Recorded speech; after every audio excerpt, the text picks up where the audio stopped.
What's up, everybody? Welcome to another episode of Yala, your thrice weekly podcast where we talk about the hottest news with a touch of what, Terrence? Good old humor, man. Good old humor, man. It's been 2 days since the mask mandate has eased off. Yeah. And how has it been? How has it been? I've just been like what you said, easing it off lah.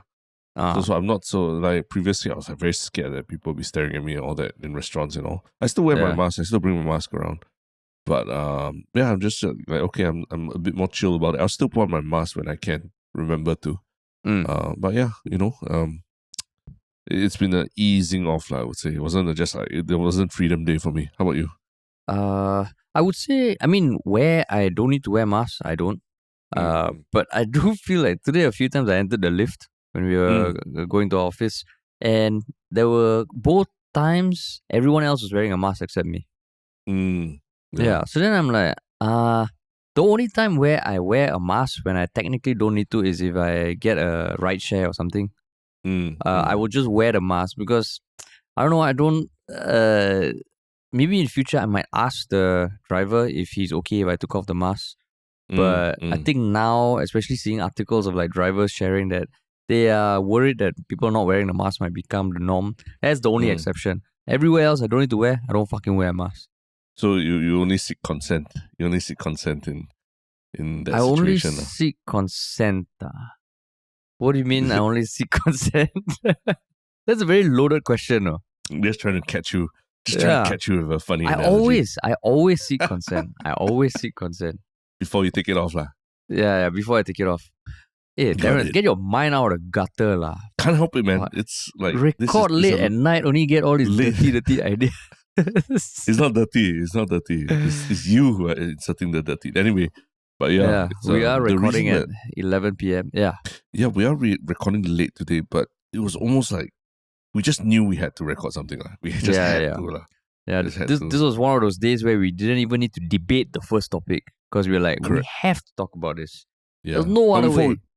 Before we jump to the topic, is there something that we want to plug? I guess just good old Reddit. We're closing in on 2,000 Redditors. Always appreciate the comments. I think someone posted news, the first piece of news that we're going to be talking about. But so we always look forward to seeing the discussions there, and of course the memes. Keep the memes coming, man. Keep the memes coming. Keep the memes coming. But yes. Yeah. We have to talk about this topic because it's foremost on everyone's minds. Yeah, I will say that it only entered my consciousness like midway through the day when I was in the office with Terrence, and Terrence told me, "Yo, man, have you heard?" I was like, "Heard about what?" He was like, "Joseph Schooling." I was like, "Heard what? What about Joseph Schooling?" He's like, "You don't know?" Then I was like, "No lah, I haven't checked my news yet. We're not recording."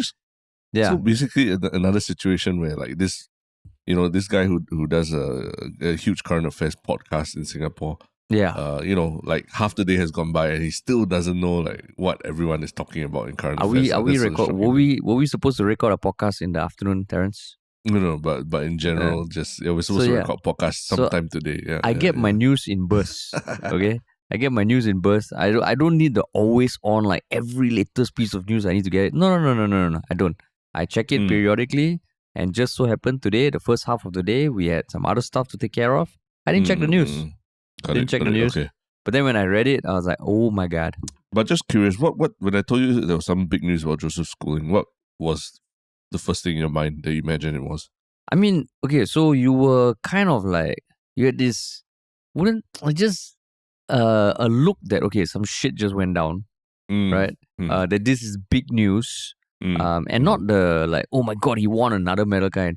You almost like, okay, this is going to be a topic that is just interesting. Like, it's just interesting. Yeah, and I knew immediately we wouldn't even need to debate like what topic to talk about. This would be the topic. And by interesting, to me, that just means that there are many angles to it. And there are fucking lots of angles to this. So when I Google it, I was like, oh shit. The moment I saw it. What was it? What do you think it was initially? I thought definitely some scandal. Some sort of like, I don't know, could be romance scandal, or some sort of scandal or something that he went against the authorities, or he said F you to MINDEF or some shit like that. You could argue that what he did was essentially all that. And right? F you, yeah. That's why You could argue. It's all that and more. So maybe without beating around the bush, maybe there's someone else who clicked on our podcast, who also gets his news or her news in spurts and has no idea what the fuck we're talking about. What is the first topic, Terrence? It is our Singapore's golden boy of sports, of swimming, Joseph Schooling, has confessed to consuming cannabis, or otherwise also known as marijuana, while on a training stint overseas, training for the SEA Games, right? Yeah, in May. Yeah. In May 2027 in Hanoi. 2022. What the fuck? Yeah. So like we're talking about. He is 27 years old. He's 27 years old. About 4 months ago, 5 months, 3 months ago. 3 months ago. 3 months ago. Quite recent. Yeah, when he was on short-term disruption from NS to take part in the Southeast Asian Games, where he won 2 gold medals and 1 bronze.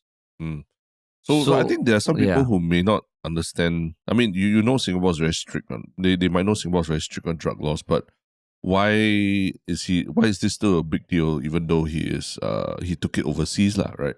Yeah, because according to the rules in Singapore, under the Misuse of Drugs Act, if you are a Singaporean and if you consume drugs abroad, when you come back to Singapore and if you test positive, it will be based on the rules that apply to anyone who took those drugs in Singapore.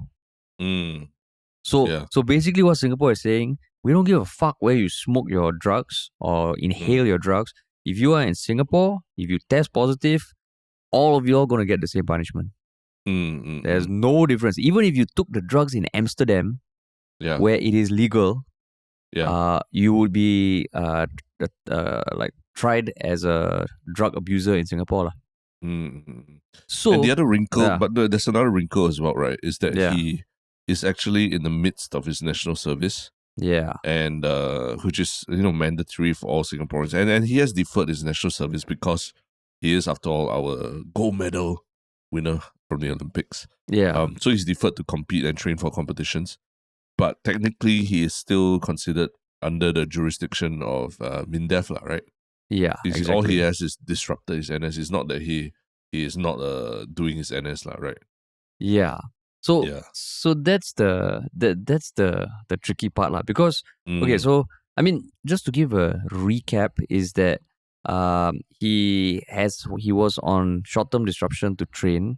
In Singapore, there are very strict drug policies. If you are caught abusing drugs while you're doing NS, then you will be tried in military court, which has detention barracks. Not otherwise not known jail. as DB. Yeah. Yeah, it's also it's military jail, so it's military jail.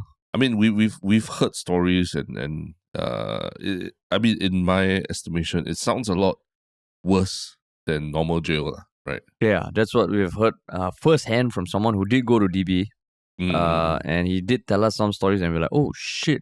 I always thought that DB is like jail light. But no, man. It sounds like a fucking shithole. But the thing, that certain things apply to the military court. Like if you are, let's say you are caught for this offense, like Joseph Schooling is, the punishment will be, I think, 9 months DB. But it won't cause a criminal record in your civilian records. It won't. It won't, right? So there's a few other intricacies here, but another, I wouldn't say wrinkle, but another facet to this whole thing, right, is that he didn't actually test positive. Yeah. He confessed to consuming cannabis in May 2022, and then his test came out negative.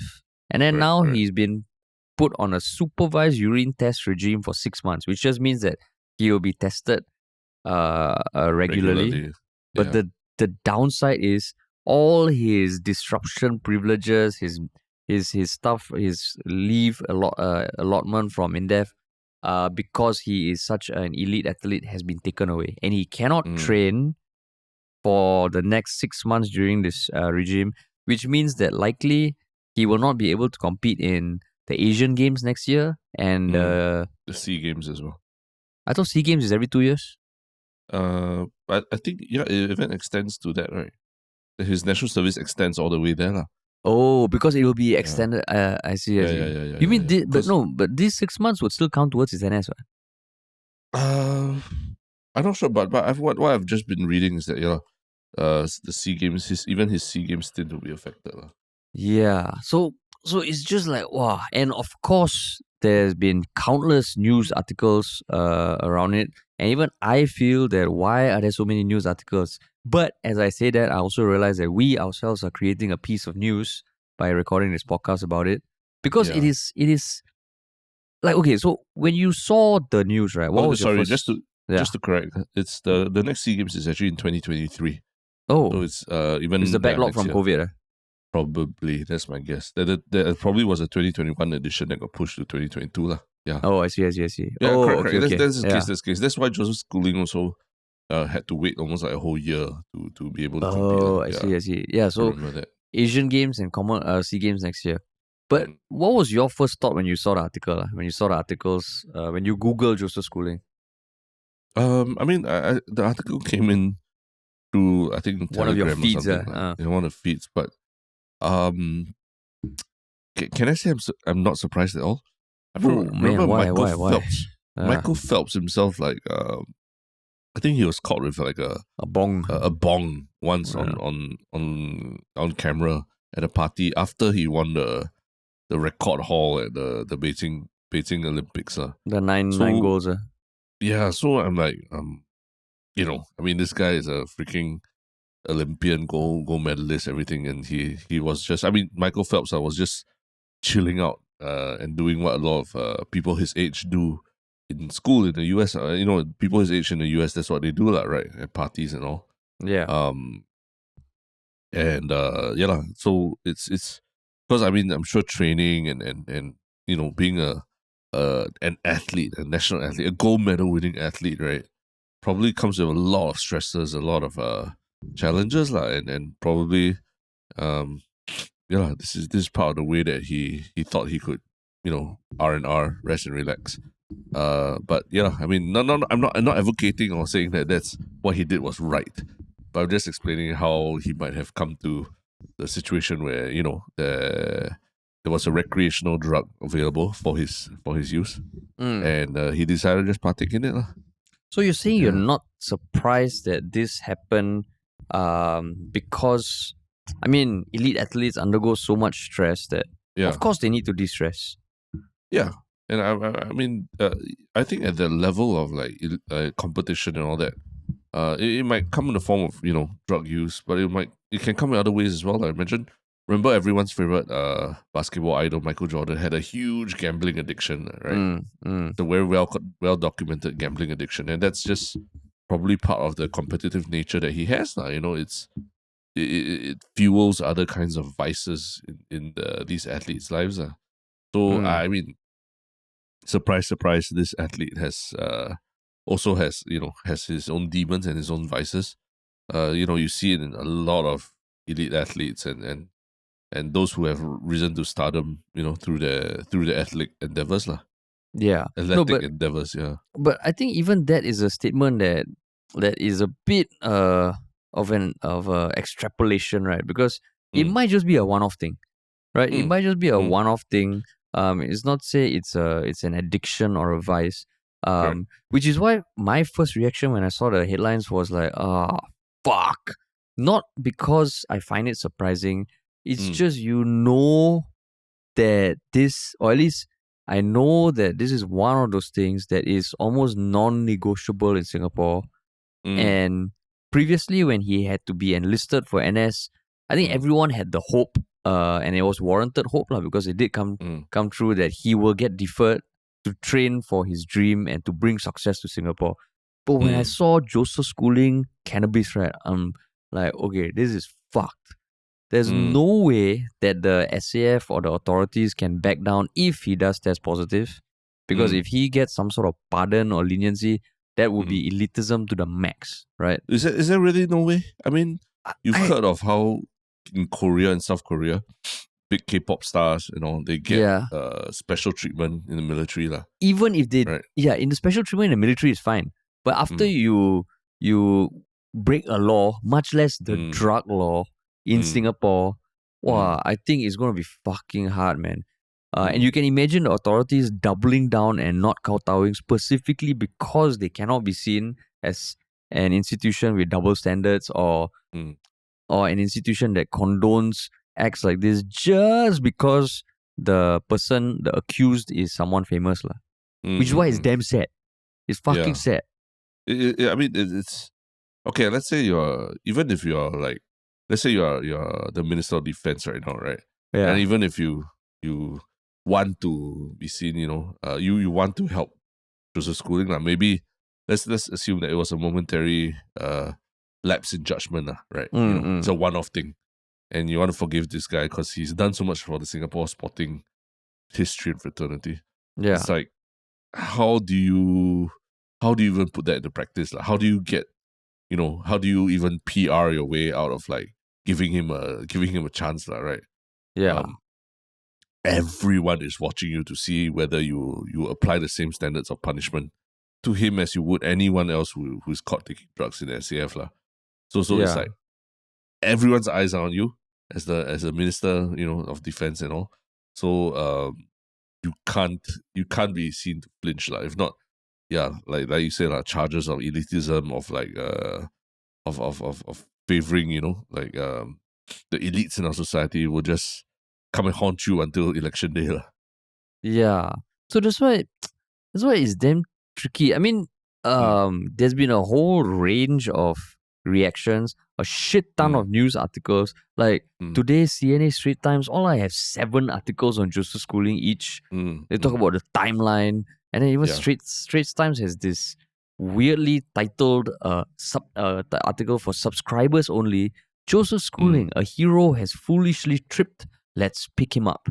And then the first paragraph, it just feels damn dramatic, which is a bit ironic because the author is this guy called Rohit Brijnath, and I watched an interview with him on Straits Times about this issue, and he actually took a very, empathetic approach to Joseph Schooling, saying that, okay, here is someone who is an Olympic gold medalist, someone who confirm holds himself to high standards, someone who is committed, driven, and he had a lapse of judgment.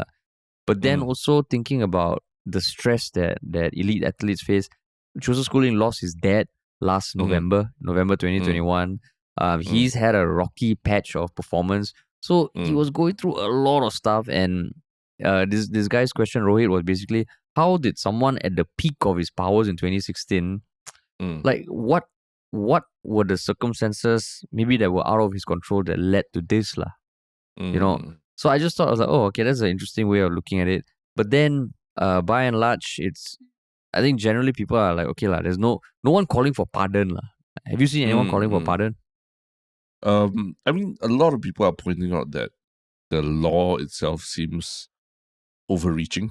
Yeah. In the sense that if he's in a country where marijuana use is legal, which I mean, I think in Thailand it is legal, if I'm not wrong now, or legal for at least for medical use or whatnot, right? Yeah. Let's say he's in a country where it's legal, then what harm has he done? Like technically you go to another country and you eat, let's say you eat some food there that happens to be unavailable and maybe illegal in Singapore or something like that. Does that mean you should be arrested also lah? Of course, the drugs and food, I guess, are very different. They're very different areas lah. But I think that's where people are saying, "Hey, I didn't know that the law is so far-reaching and it even sounds like it's overreaching lah." Is there maybe it's time to relook that law lah? But one thing for sure is that the like I mentioned, the added wrinkle of the SAF thing, just cements for me that there's very little wiggle room for this for that to happen lah. The added wrinkle, the added wrinkle of the SAF, that he did it while he was disrupting his NS was disrupted and all that lah, right? Because the SAF is just a stickler for all these kind of things lah. Like anyone who's been through army knows that you always get the warnings of like, oh, whatever you do, even outside of camp, you can get caught. Then they can take down your name and rank and everything, and then charge you in the military court lah, right? So we've during those 2.5 years or what, you're just trained to really like, okay, don't fuck around and get in trouble even when you book out weekends lah, right? Because that can get you in real trouble even back when you're back in camp. There's no separation of your life in and out of camp. But I wanted to ask you that. So if let's say there was a pardon.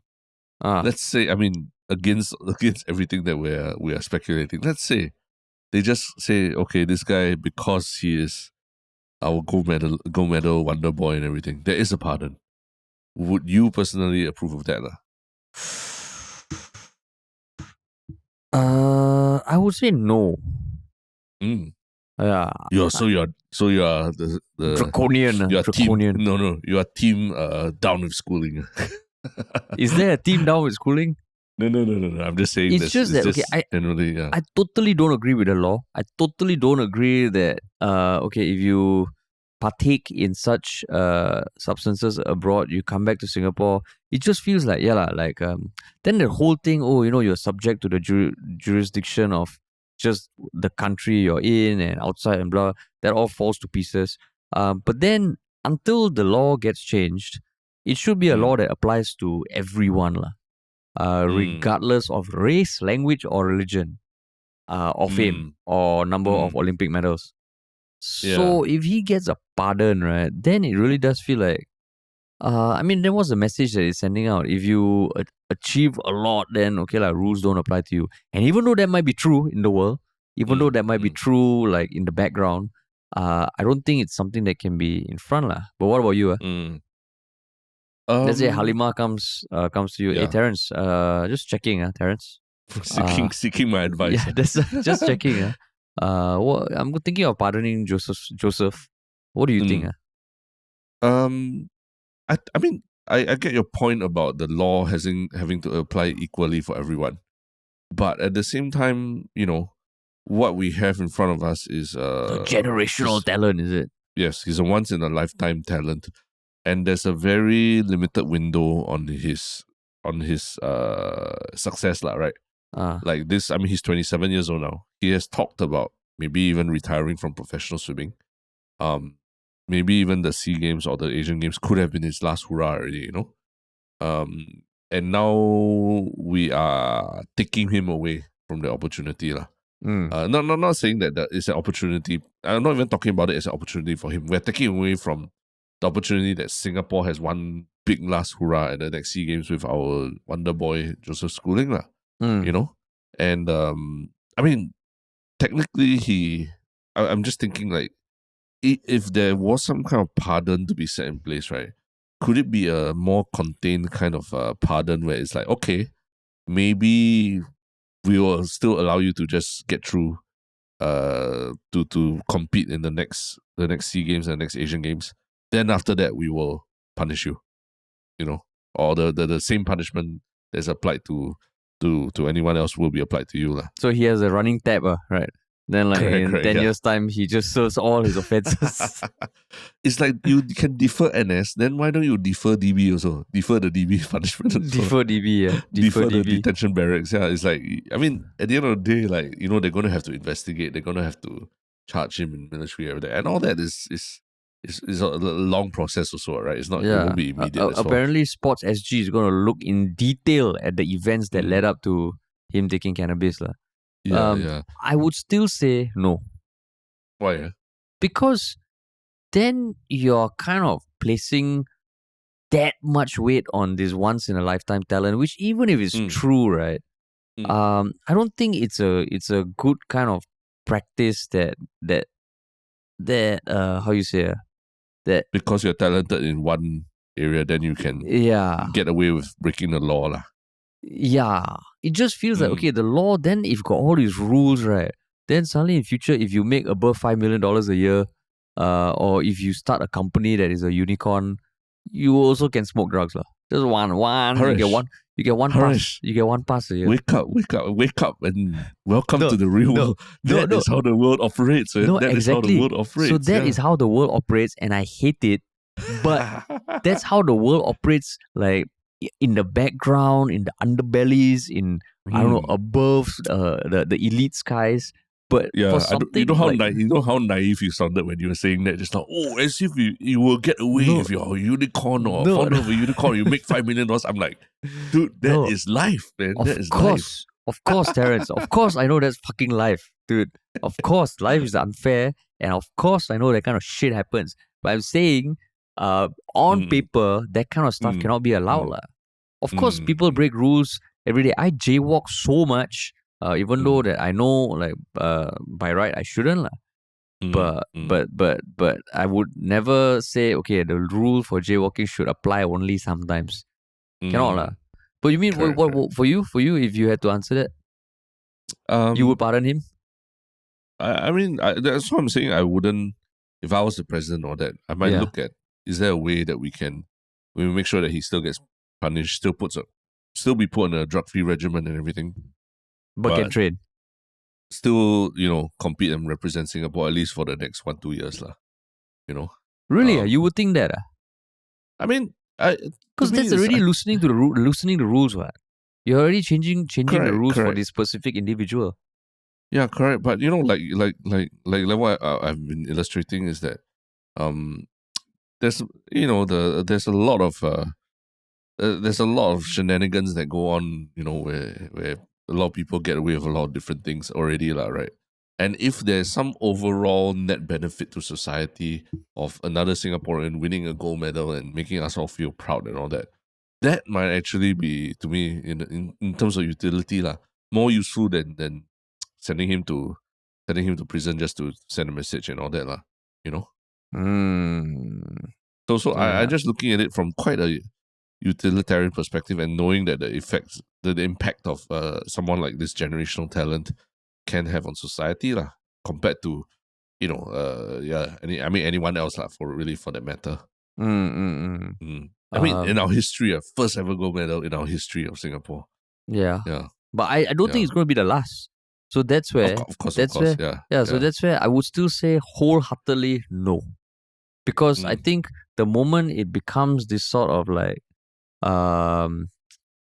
case by case for something as clear cut as this, because as you were talking about it, I did realize that, okay, even when in jail you get sentenced, there's a chance to be released early if there's good behavior, right? But I'm pretty sure that what defines good behavior has already been kind of hashed out, and there are certain criteria that one needs to meet. So in this case, maybe they can change on. They say if you won gold medal, for Singapore before, then you can smoke once qualify a year. for DB. You can smoke once a year. You choose any country, you can get a free pass. You cannot caught. You just show this get out of DB card once a year. Yeah. You get 2 gold medals. You can smoke twice a year. So you get Michael one Phelps, for it. Michael Phelps you for can that. Smoke 8 or 9. You can smoke 9 times a year. I would still say no, I would rather put that effort into like re-looking or reviewing the rules, because it's just unfortunate. And you know what the saddest and almost terribly tragic another fact is that when Joseph Schooling won his gold medal, right, the date was 12th August 2016. So 6 years later, in the same fucking month, August 12th, 2016, now is August 30th, 2022, he kind of like news hit that he confessed to taking cannabis. So it just feels wow, 6 years on. Yeah. But that kind of, I mean, it's of course we can, look at like, wow, the coincidence and all that, but isn't it like interesting how he ended up having to confess even though his blood test was negative and all that. So I'm kind of curious about what were the circumstances leading to this confession as well. Like did he get pauto by somebody? I mean, there is another swimmer who also got caught, right? Amanda Lim. Terrence, what is pauto for our non-dialect speaking listeners? You got like exposed, snitched, or you got snitched on. Yeah, snitched on by someone. Yeah. You got snitched on. Did somebody see him at a party and then at a party or whatever, and then report to police or report to Sports SG or whatever lah? So that's I'm quite I'm just curious what those circumstances were because it wasn't that led to this. Because it wasn't just Joseph Schooling. It was also another swimmer, Amanda Lim, who, I mean, she got a stern warning. So I'm not sure why there's a difference. She got a stern warning, and Joseph Schooling is in the news for like just over every platform. I mean, I mean, the NS thing, I think, is a big thing. It definitely is a big thing, yeah. I mean, going to military prison, The one nice thing to see is that Hugo Boss, one of his sponsors, is standing by him, and I respect that. I appreciate that, but the big question is, will Milo stand by him? Milo, man, Milo, the family-friendly Milo. Milo, will you stand by your man? What Milo and cannabis can do for you. Maybe they start a new flavor or something. Yeah, man. Oh, enriched with cannabis. That would be. Yeah, he's not the only athlete who has faced these issues. Like, I think Sudhir, he'll mention one for his one Shiok Thing was about this basketball player, Brittany Greer, I think, or I can't remember her name exactly. Who got caught in Russia with cannabis oil in her vape or something like that. And she's been sentenced to like a labor camp, I think for like multiple years. So yeah, I mean, it's kind of crazy, because cannabis oil, I think in a lot of the more liberal states in the US is legal, right? CBD and all that. So it's she probably just brought it with her, thinking that I'm just here for the summer, I can get away with this, and then she got caught so it's just, I mean, and there's a lot free Britney Greer campaigns and all that going on, and I think it's a political thing, but I think in this case with Joseph Schooling, it's a much more clear cut case, right? Yeah, and it just feels like, walao, this. I mean, I think in terms of legacy wise, people will still remember him for generations to come, In fact, this might add to it as well. Like, if you think about it, if I were to ask you, Terence, who would be the most, how you say, the biggest fall from grace if which Singaporean would have the biggest fall from grace if he or she tested positive for drug abuse, I guess if one of the ministers did, they would. But next in line would be Joseph Schooling, right? Of everyone. He is someone that everyone young and old looks up to, Yeah. And even older people were like, this was, he's done something that everyone previous generations thought was impossible. And for young people, it's like, okay, you've inspired me, now I can go out and try this, Yeah, man. Yeah, tough one, man. Suddenly this was sad day. Suddenly this was like just putting on my very thick tinfoil hat. This was his way out of swimming. Because he has spoken about stopping, he has spoken about retiring. Maybe he's like, okay, that would be fucked up. I hope it's not the case. I hope he carries on swimming. I hope he bounces back. And I just hope for the best for him, but I wouldn't pardon him. Yeah. But I think sad day for Singapore sports to see this happen. If this is the end of his career, I think that's just not a good way for his career to end. It's almost like I'm sure any adult, they look at it also, they're like, it's not so much the fact that, he's not like, oh my god, how could he do this? How could it? I think that's just like people do stupid shit, right? If you drink too much, you get hammered, you lose your phone, or you drop kick your phone into the Singapore River. Yeah, people do stupid shit, It just so happens that this shit was done in and around Singapore, Yeah. Joseph! Yeah. I don't think we can get him on a podcast for the next 6 months or so, I think, I would stay off any kind of like social media for a while without him. Yeah. Even last time he had this one thing, this spotting school that he set up with someone, his business partner ran off with some money. Oh, goddamn. Yeah, Joseph Schooling. Yeah. But speaking of schooling, that also brings us to our second topic, which is about schooling. Wow, that one, the segue just segued Next itself, level, man. right? It's a next level segue. I was just Walao. waiting for. I was just waiting to From the deliver that start, one. from the start of this podcast, you're just I held waiting back. for the I held segue. back. Yeah. Yeah, Held back. But yes, we are. Our second topic is about schooling, but not just Yes. schooling. Yes. We're talking about actual schooling. Yes. And what is this topic that is getting like? I mean, a lot of comments online as well. Yeah. It was a specific excerpt from a 30-minute interview that Straits Times had with Education Minister Chan Chun Sing as part of their uh, big story segment. And yeah, he was talking about just education, and one of the things that he said was that school alumni groups can do more to benefit students and help ease the workload of teachers, such as providing career talks on mental health support. So, I mean, basically, yeah, like that the government would like to leverage these community resources and alumni capacity for the good of the students and allow teachers to have a more balanced workload. So when I saw this, okay, when you read this, Terence, what thoughts came to mind? I mean, I think it's quite clear, even from our own social media and everything, that this recent teacher pay raise, hasn't, while it's a step in the right direction, a lot of people feel like a lot of people, not just teachers, like people themselves, feel that it's not enough, Teachers are still very overloaded with work, still very mentally stressed, and there's just so much admin work for them to do.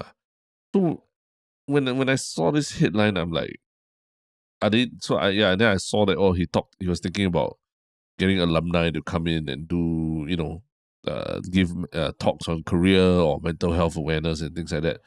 I'm just thinking, doesn't that actually just create more admin for the teachers? Because we have gone to schools to talk, and it's usually a teacher who voluntarily, gets us and approaches us and has to coordinate with us, and has to go through questions and what kind of questions they're going to ask us and things like that.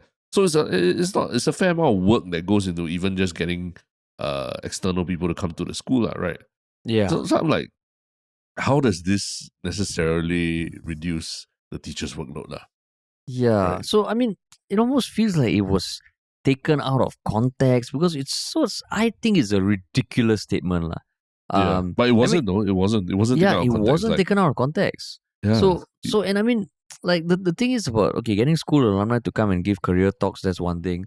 But getting school alumni and specifically stating mental health support, I mean, I don't know what he's thinking. Is it just buddy support or something? Yo, like I know some fucked up people who went to school and are alumni of some school, right? Yeah. And they're very active in like doing all the alumni stuff as well, right? Yeah, and then you just ask them, hey, can you give mental health support to the students or not? What the first of all, you're like belittling the experts in mental health. You're belittling the resources that are required. And it just feels like this is one of those things that I can imagine an uncle or auntie who's disconnected from reality saying, oh yeah lah, just ask the students to help lah. They go to school, they grow up, they can help the students. But for the education ministers to say this, it feels like, whoa, come on lah, Chan Chun Sing. What the hell are you talking about? Yeah, it does feel a bit like you're outsourcing the solving of solvable problems to alumni who are mostly volunteers, and they're not going to be. You don't have to pay them a salary and things like that, right? Yeah, I mean, so yeah, it's just I just didn't think it was the smartest suggestion. I mean, you can get alumni to help out with the school activities, definitely. I think even for universities in the US, they have local alumni in Singapore who interview prospective students as like a first round, which is great. But to say that, okay, bring back these alumni to take the workload of teachers, it almost feels like first of all, it's not that easy to take the workload of teachers. Of a teacher, yeah. Yeah. And then, like, imagine Terence, when your son grows up, goes to primary school, and I'm the principal, I'm like, yo, Terence, certain things Mrs. Lim, your son's form teacher, cannot do. But John, who went to school 10 years ago, will be taking over and just counseling your son. So John is actually not a mental health expert. He works at the casino as a blackjack dealer. But he's going to give mental health support to your son, Terrence, because he has free time during the day. Correct. I mean, career talks, I get that aspect. And I think schools already are doing a lot of that. In fact, the fact that you and I, as content creators, have gone to primary schools, have gone to secondary schools, have gone to polytechnics, have gone to JC.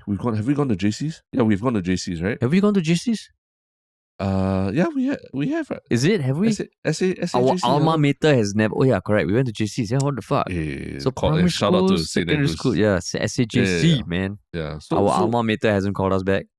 Yeah, but the fact that we as content creators have gone to give talks means that they are thinking outside the box a bit, lah. It's no longer just about the typical kind of careers. They're thinking of even what can we expose our students to give them a more well-rounded understanding of what kind of careers you can pursue. Yeah. So I really think those things are going on. But yeah, mental health, given that, not too long ago, there was a very violent, thing that happened in our secondary, is it secondary schools? Yeah, secondary schools. Yeah, secondary schools, right? In River Valley Secondary School, that till to this day, we don't really know the what really happened to the student in question who basically went on quite a violent spree in the school. It's not the time to be outsourcing mental health awareness to untrained professionals, right? Yeah. So and a lot of the funny comments I'm seeing already are like, then you might as well ask the canteen auntie to be the school counselor or something like that. Yeah. Outsource that to her, then she can do that too. So to me, at least the school canteen auntie is someone who is from the school, Yeah. and everything. Maybe she understands the situation better. But I'm thinking alumni, like you said, some of them are removed from the school system for 10 years, 20 years, 30 years even, What would they even for me, I find it hard to even fathom or understand what stresses the students are facing in school today. Who am I to go there and tell them hey, this is what you should this is how you should take care of your mental health, and then how you deal with stress in school and all that. Maybe Chan Chun Sing forgot to add the fine print saying that it's not just any alumni. It is the alumni who are working in mental health. Of course, I wouldn't ask any alumni to come back and give mental health support. It is. Then to that, I would say you have to. Then you should be paying them as professionals. Yeah, exactly. Exactly. Not getting them to volunteer as alumni, because if suddenly if your alumni association asks you to come and then do a hosting or video for free, you also be like, what the hell, right? Yeah. This is my job. Why should I be doing it for free? Yeah. So it just felt like, then is it just cheap labor kind of thing? Like alumni want to help out and all. And it is we should each play a part. Yeah, we should play a part, but you just outsource until like that. Yeah. I think there's still a lot of steps that can be taken before you outsource mental health to alumni lah. But I think the other thing as well, when we talk about alumni associations, right? You and I, we come from Raffles Institution lah. There is it's a school with a lot of history and a very big alumni base, Yeah. But not every school necessarily has a very strong alumni network or alumni base to tap on, right? Yeah. So, when you talk about alumni network, the first thing is the school must have that kind of history to really have alumni. And, I think some people on the internet are pointing out that there's a lot of secondary schools and JCs that don't even exist anymore. Like they were merged or subsumed into other schools and everything. So what alumni network are you talking about, Some of these schools, unless you come from the RI or ACS or SA and all this, what alumni network are you talking about? There's no alumni network. There's no alumni network of real worth to really talk about, And a lot of people saying, so this kind of entrenches that the elitist idea of alumni network can help every school do with career talks and give mental health advice and all that That's already just assuming that every school has a strong alumni network and they maintain it and they have the processes in place, Yeah, that is that's a bit of a someone who's very out of touch with the stuff on the ground would say Yeah. But that's why I can't understand how he said it. Maybe he also had a slip of the tongue or something. Yeah. But then if he has slip of the tongue, then Straits Times will publish the article, and 20 minutes later they'll change the title of the article. Allegedly they do that. But I mean, one thing I have to say is I think this was the same interviewer who did the Shanmugam interview as well. I have to say, this time he took our feedback very seriously. Our feedback was that he was smiling too much during the Shanmugam interview, right? Yeah. Also, this one he wasn't smiling. Because I saw him smiling at the start for quite a bit. I mean, I saw him smiling here and there, but I think when he was asking certain questions that were a bit more serious, he maintained a very serious tone. Whereas, remember the Shanmugam one, he was like, "Oh, you're like almost the face. You're almost the face of the 377A." And then everyone's like, what does that even mean? To be the face of like of discussing 377A and all that lah. Yeah. So I have to say, maybe he took feedback and improved that way. Maybe he had a session to sit down with his alumni from his school, and then they advised him, maybe you shouldn't. The Yalabak guy said that you shouldn't be smiling so much during these interviews. So you don't fucking smile. You don't smile too much. Yeah. But so I mean, he did better this time. Yeah. Wow. I have to say that. Yeah. But yeah, overall it just felt like this kind of comment you read, you're like, you don't know what to make of it, man. It almost feels like it legitimizes everything else he said during the interview. I think teachers probably feel irritated by this kind of comment. Mental health professionals probably feel irritated by this comment. I mean, honestly, as a parent, I also feel like, like my kid going to school, then suddenly got some random person will be talking to him about mental health. Maybe if Chan Chun Sing was here, he'd be, Terrence, there was just 2 words in my entire speech. Yeah, maybe I could have phrased it better, but you're getting caught up on the nitty-gritties, Terrence.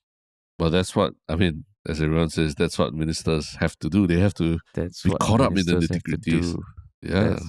But I mean, not to take away the fact that MOE, Ministry of Education, they have recently kind of dished out some policies in favor of teachers, like the announcing the salary increase. And it just feels like there's more attention being paid to the heavy responsibilities that teachers carry in society. Yeah. I think the other part of the interview that made me chuckle a little bit was, I think Chan Chun Sing was saying that he very proudly said that he never goes around asking, when he visits schools, he never goes around asking teachers, "Oh, what do you teach?" or things like that.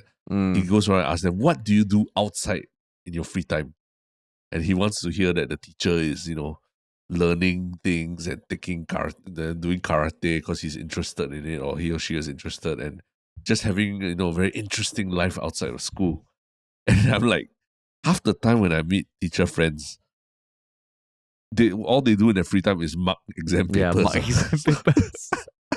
So I'm like, which teacher did he talk to that tells him he's doing karate in his free time, And, not giving like I mean, on the ground, what we're hearing is teachers are all overworked and overloaded and taking care of so many issues outside of school. So, yeah, to hear that, someone is doing BJJ or karate classes outside. I don't know. I mean, interesting to hear which teacher he's talking to. Oh, he said that in an interview. I don't think I saw that part.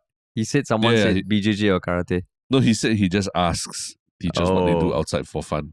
And he wants to hear that the teacher is, pursuing interesting things outside of school, such that he's well-rounded. And I mean, he keep using this term about having a sparkle in their eyes, and then that makes him very, very happy to see that he knows the child is well taken care of. So, I don't know, man. I mean, I've looked into many teachers' eyes and you just see bloodshot, bloodshot eyes.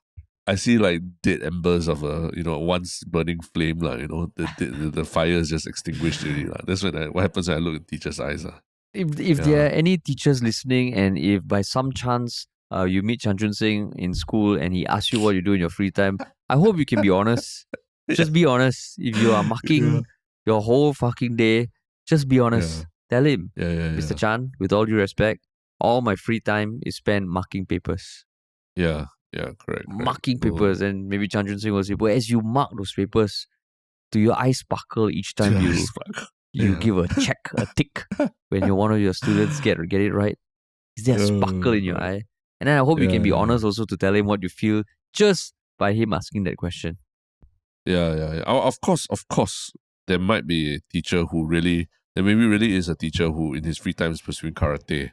and running triathlons and things like that. I don't we're not mocking that practice or what, or saying that you are slacker or what, but I'm just saying by and large, most of the teachers that I talk to,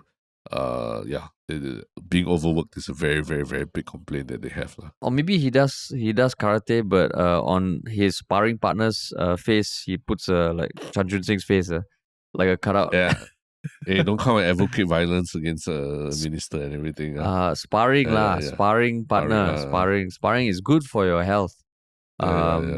Especially now that even Ng Yi Kang is like on TikTok learning kung fu, right? Ong Yi Kang is learning kung fu or karate, a martial art. Is he Yeah, really? he got some flack for that, right? Remember recently we talked about it? Did we not talk about it? No, I don't think we talked about it. We talked about it outside of this podcast. He did this video where what did he get flack for? I mean, he was doing some sort of martial art with some young kids, and then at the end, they tried to make it like jazzy with like VFX and all that, and like a bit of trying to be like Ip Man, but it fell kind of flat. Yeah, I did not know this was a thing. I said this is my first time hearing of this. It's a thing, right? I mean, I don't know. I know he's very active on social media, on TikTok. I didn't know that he was doing kung fu and got flack for it. Yeah. Yeah. Oh, he tried his hands at wushu.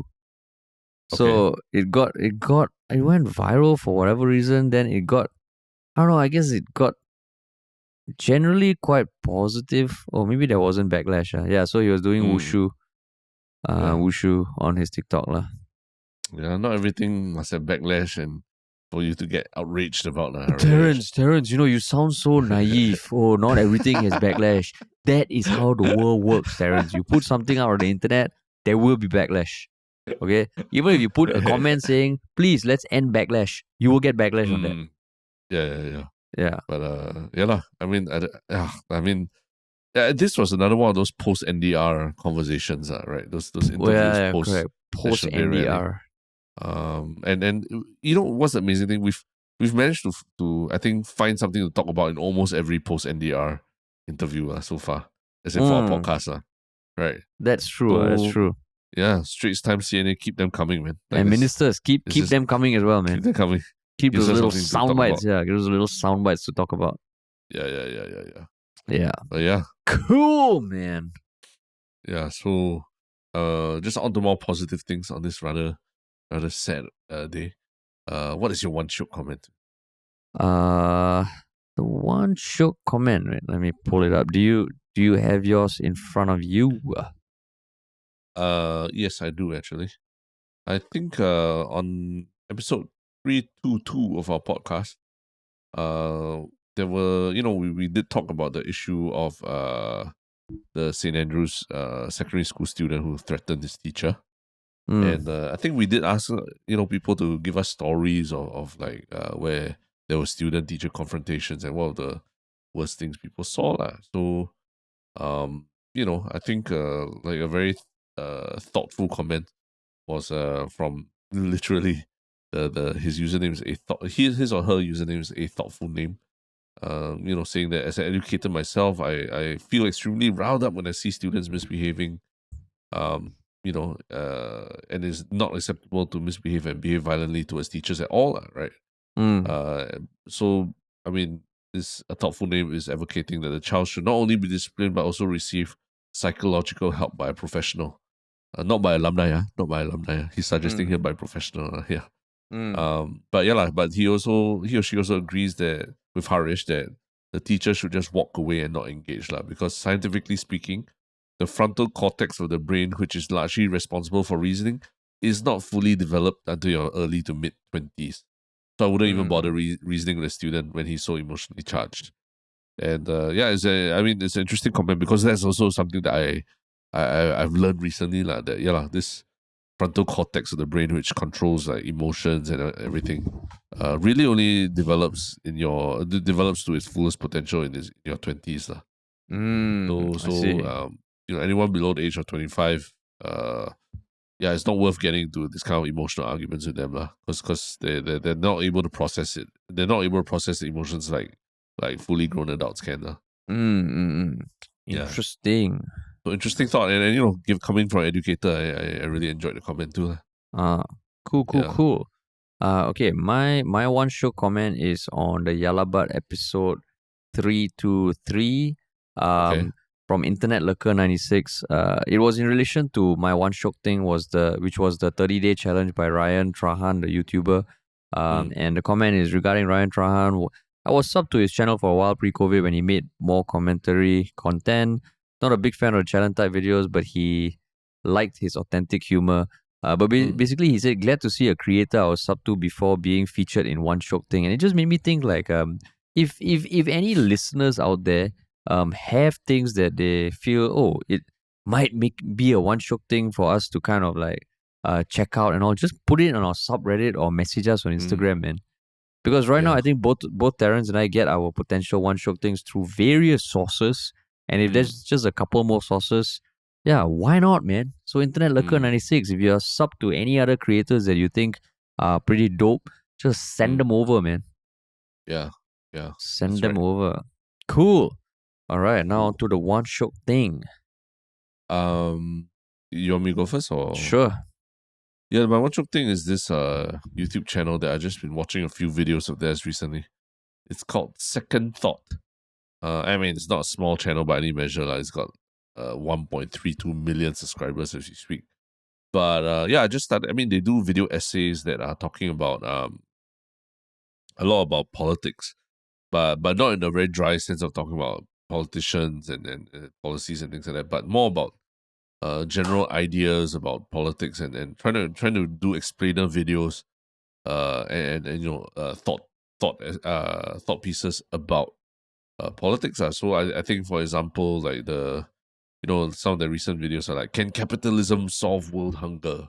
Or things like, why do politicians keep getting so rich? And so he does. I mean, they do quite thoughtful videos about this kind of thing. I find it, I don't agree with everything they say. It's very left leaning and all, but they give an interesting perspective that I think is very thought provoking and very accessible for anyone who has ever asked, like, why politicians behave in a certain way, and then why the various incentive systems and all that keep this engine of politics and all running lah. Yeah. So do check it out. Second Thought. Second Thought. And how long are the videos? On average, I would say 15 to 20 minutes thereabouts. Yeah. I see. Cool. Okay, my one Shiok Thing is this TikTok account that I recently chanced upon called Mobster Chronicles. They're like, I think maybe 10 videos now, but it just shows excerpts from interviews that are done with what seem to be real life ex-gangsters from Europe, from the US, and it's just little excerpts like, what was your first shooting like? And then the guy says, I was 16, and this guy said something to me in the bar.